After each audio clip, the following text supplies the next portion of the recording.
Well, the mad modifier has struck again. This time, the Ruger Air Magnum 22 caliber pellet rifle got a substantial upgrade. Took quite a while for me to do all of these upgrades, but I'm very pleased with the results.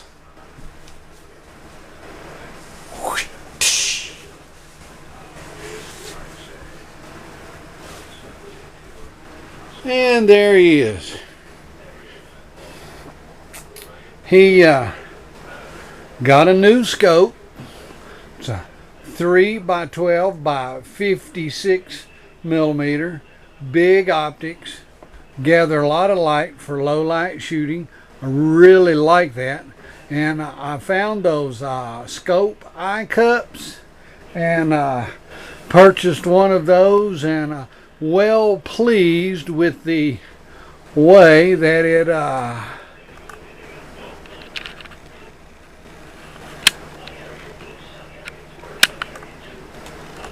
seals out all the ambient light from your scope.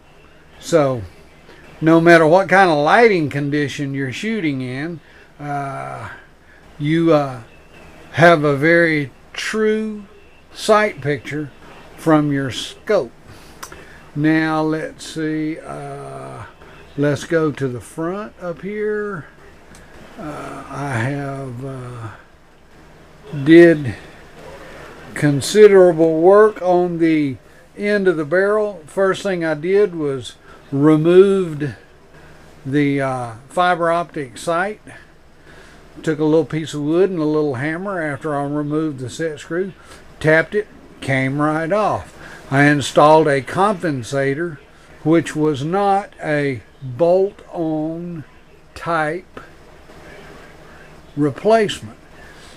Took several hours and lots of modifying to the end of the barrel to install the compensator, but I'm pleased with the results of it.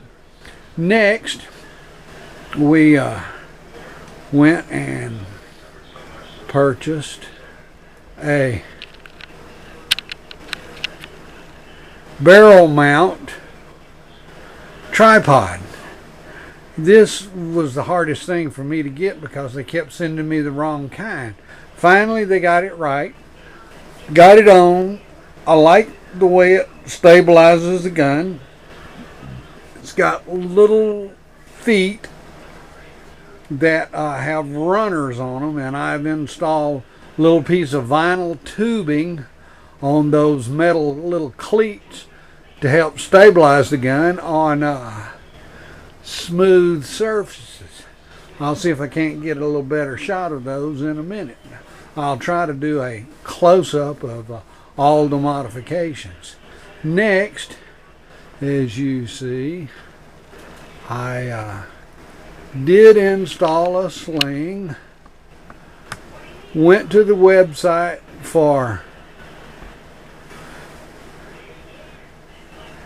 installing the sling mounts on these synthetic stocks, and really wasn't pleased with the information that I found. So the mad modifier had to put his thinking cap on.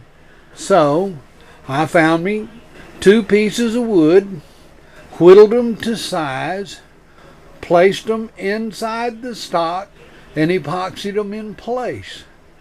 Once they were dry, 24 hours or so, took a pilot drill, drilled a hole through the synthetic stock and into the wood chip that was epoxied inside. Then inserted the lug for the sling. Was quite pleased with the results. I actually took the stock after I had the sling mount on it, suspended it between 2 chairs, and placed about 25 pounds of weight off of the sling, and there was no problem in supporting 25 pounds.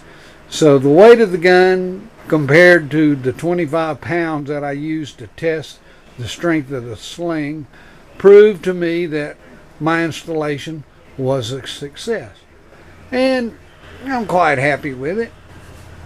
Now, moving on back, you know, if you've watched any of my other videos, how the Mad Modifier, he likes little bags, little gadget bags. Well, I found another one, and I installed it on the buttstock of the weapon. Since it does not have an adjustable cheek stock, the little bag, I placed it at just the right height for my face, and found a little sheepskin pad that I put on top of the little bag there to rest my ugly mug on while I looked down that bad scope. Scope mounts were real high, and I could not find a buttstock or a cheek stock that was tall enough to compensate. So, Mad Modifier strikes again.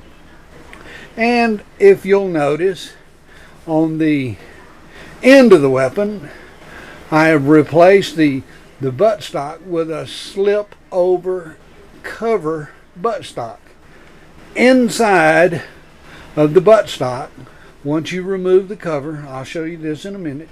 Once you remove the cover, you will see that inside there is a large space inside that synthetic stock that is open and is available for use for anything you want to carry.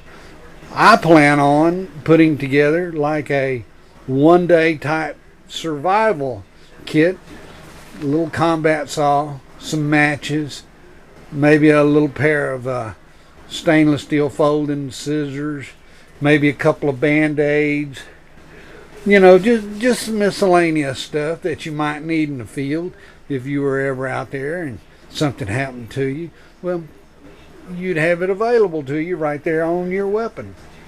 Another thing is, if you'll notice right here, I'm going to point to it.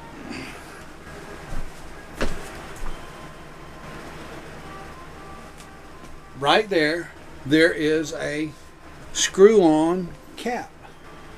I found that a Thousand Island dressing bottle, one of the little small ones, that if you cut the neck off of it and you drill a round hole in that pistol grip there, that neck of that bottle will load right in there. You epoxy it in place, and you have a screw on lid, and in that cavity there you can also carry additional supplies for whatever you want. At this point in time, I have made some pellet holders to carry additional ammo on the weapon in case, say, something happened and I lost my little carry bag or something. Well, I still got ammo on my weapon. And that is the extent of the modifications on a whole that I'll show you right now. In a moment, I will reset the camera and I will be showing you up close some of the modifications in more detail. Like I say, the Mad Modifier has struck again.